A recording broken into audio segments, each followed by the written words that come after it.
सरस्वती, आप अविलंब अदृश्य हो जाएं। किंतु क्यों स्वामी? दुर्गमासुर तो आप ही का तप कर रहा है। ये ज्वालाएं आप ही के उग्र तप का परिणाम है। क्या ब्रह्मदेव को भी इन मंत्र पूजित ज्वालाओं से भय है? ज्ञान की देवी सरस्वती, ये समय बातों में व्यर्थ व्यतीत न करे। समय से पूर्व और शिवेच्छा के बिना हम दुर्गमासुर के हाथों में वेदों को नहीं सौंप सकते।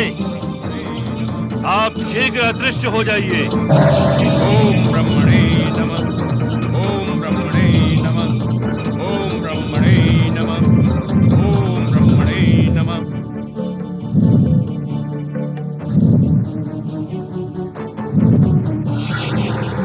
इस संकट का समाधान क्या है स्वामी? लगता है शुक्राचार्य की महत्वाकांक्षा पूरी होकर रहेगी। ब्रह्मदेव को दुर्गमासुर को उचित वरदान देना ही पड़ेगा, तभी इस समस्या का समाधान होगा। देवी, ओम नमो भगवते सांब सदा शिवाय। हर हर महादेव, हर हर महादेव, हर हर महादेव। हे भोलेनाथ, हे कैलाशपति शिव शंकर, दुर्गमासुर की उग्र तपाग्नि से हमारी रक्षा करें भोलेनाथ, हमारी रक्षा करें भोलेनाथ, हमारी रक्षा करें। देवताओं, दुर्गमासुर का उग्र तप तो निमित्त मात्र है। वस्तुतः हर एक को अपने कर्मों के अनुसार ही फल भुगतना पड़ता है। नियंता के नियति से कोई बच नहीं सकता। स्वामी, ये शुक्राचार्य को दिए गए आपके आश्वासन का परिणाम है।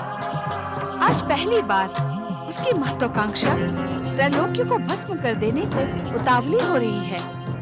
अब आप शुक्राचार्य को आज्ञा दें कि दुर्गमासुर की तपस्या समाप्त करवा दें। तुम असुरों पर अन्याय कर रही हो देवी। क्यों स्वामी? अब जब दुर्गमासुर की तपस्या वरदान के निकट है, वरदान प्राप्त करने के साथ ही दैत्यों का पुनरुत्थान सुनिश्चित है, तब उसे समाप्त करने को कहना अन्याय नहीं होगा। भोलेनाथ, दुर्गमासुर की तपस्या से मैं धर्म संकट में पड़ गया हूँ। तपस्या से कैसा धर्म संकट ब्रह्मदेव? हे शिव शंकर, आप तो सर्वज्ञ हैं। दुर्गमासुर वरदान में चारों वेदों को मांगने की इच्छा रखकर ही तपस्या कर रहा है। अब उसे वेद देता हूँ तो धर्म संकट, अथवा उसे वरदान देने नहीं जाता हूँ तो धर्म संकट। यदि वेद असुर शक्ति के अधीन हो गए तो सारे संसार से ज्ञान का प्रकाश लुप्त हो जाएगा। ज्ञान, धर्म और सदाचार का नाश होगा और मनुष्यों का जीवन अंधकारमय हो जाएगा। इस संकट से उबारने के लिए मेरा मार्गदर्शन करें भोलेनाथ। दुर्गमासुर जो भी वरदान मांगेगा उसे आपको देना ही पड़ेगा ब्रह्मदेव। सृष्टि के नियमों से हम त्रिशक्तियां विमुख नहीं हो सकते।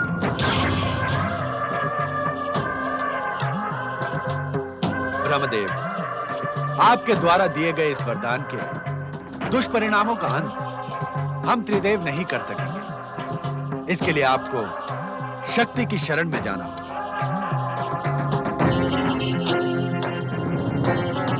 महादेवी, शिवाज्ञा के अनुसार मुझे दुर्गमासुर को उसका इच्छित वरदान देना ही होगा।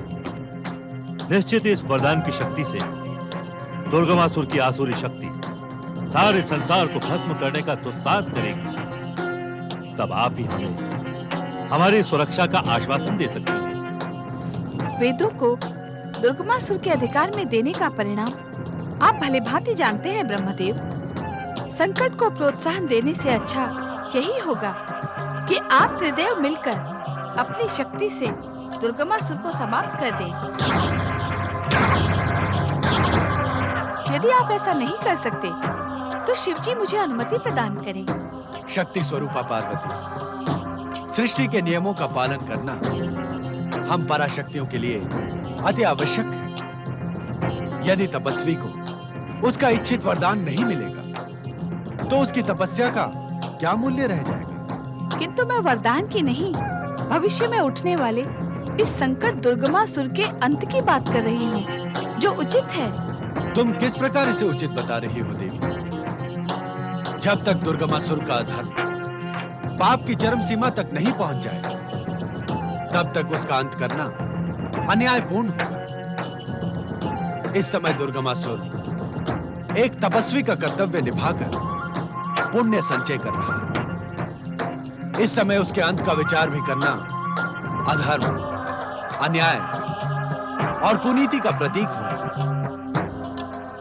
भोलेनाथ की आज्ञा के उपरांत अब आप हमारा मार्गदर्शन करें मालिक। मैं अपना कर्तव्य भली भांति जानती हूँ ब्रह्मदेव, अतः इस समय आपको आश्वासन मांगने की कोई आवश्यकता नहीं।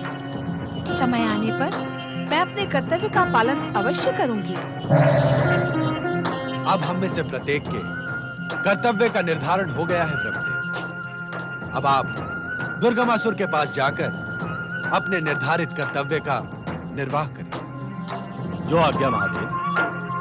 ओम नमः नमः शिवाय। भोलेनाथ, देवराज, देवगण, आप सभी धैर्य धारण करें और समय की प्रतीक्षा करें। ओम नमः शिवाय। ओम ब्रह्मणे नमः। ओम ब्रह्मणे नमः। ओम ब्रह्मणे नमः।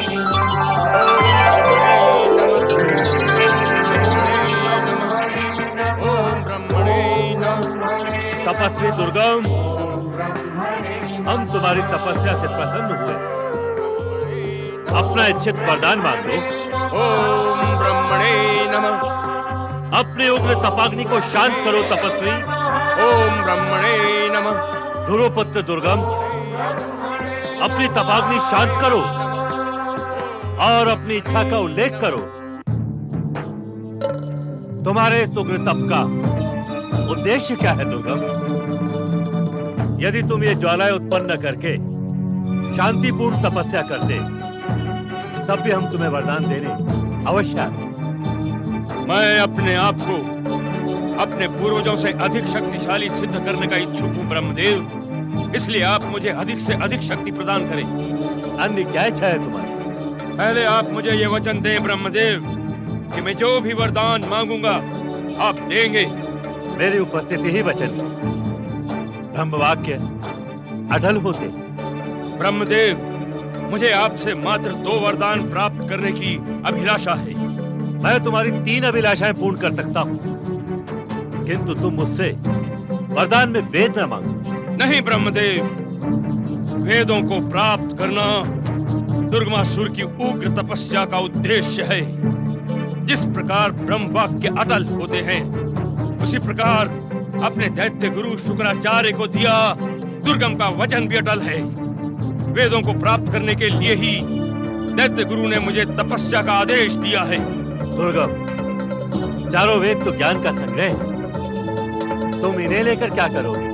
ये मैं नहीं जानता, किंतु वेदों को प्राप्त करना मेरा पहला वरदान है, और दूसरा कि आप त्रिदेव में से कोई भी मेरा वध न कर सके, और तीसरा वरदान आप अपनी इच्छा से दें, क्योंकि आप ही ने कहा था कि ब्रह्म वाक्य अटल होते हैं। दुर्गम, मैं तुम्हें सहस्त्रों दैत्यों की अतुलित शक्ति तथा इच्छा अनुसार अनेक रूप धारण करने की सिद्धि प्रदान करता हूं, किंतु तुम वेदों को प्राप्त करने का हठ छोड़ दो। यदि आप मुझे वेद प्रदान नहीं करते, तो मैं पुनः अपनी तपोशक्ति से ज्वालाएं उत्पन्न कर संपूर्ण विश्व के साथ साथ स्वयं को भी भस्म कर लूंगा। लेकिन वेद प्राप्त करके ही रहूंगा। ओम ब्रह्मणे नमः। ओम ब्रह्मणे नमः। ओम ब्रह्मणे नमः। ओम ब्रह्मणे नमः। ओम ब्रह्मणे नमः।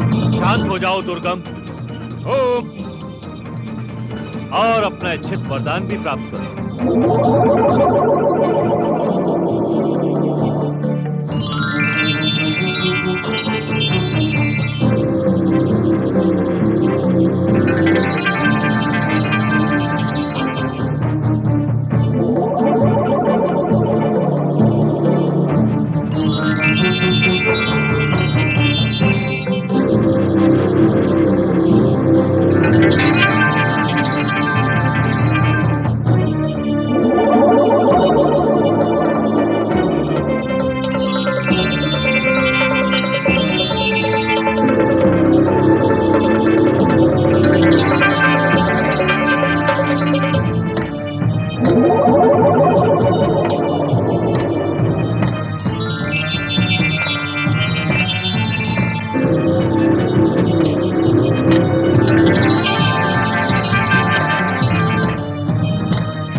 दुर्गमासुर, अब इन चारों वेदों पर तुम्हारा अधिकार हुआ।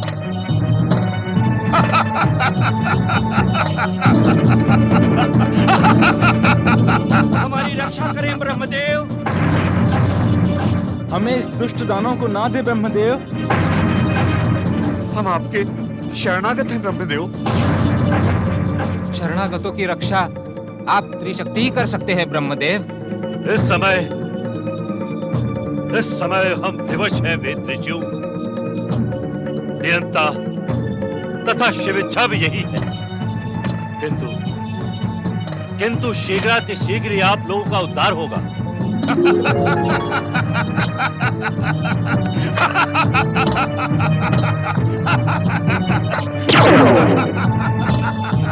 सारे ब्रह्मांड के ज्ञान के भंडार, चारों वेद अब दुर्गमासुर के अधीन हैं।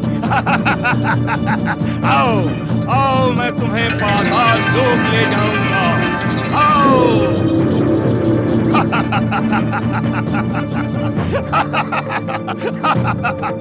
आओ।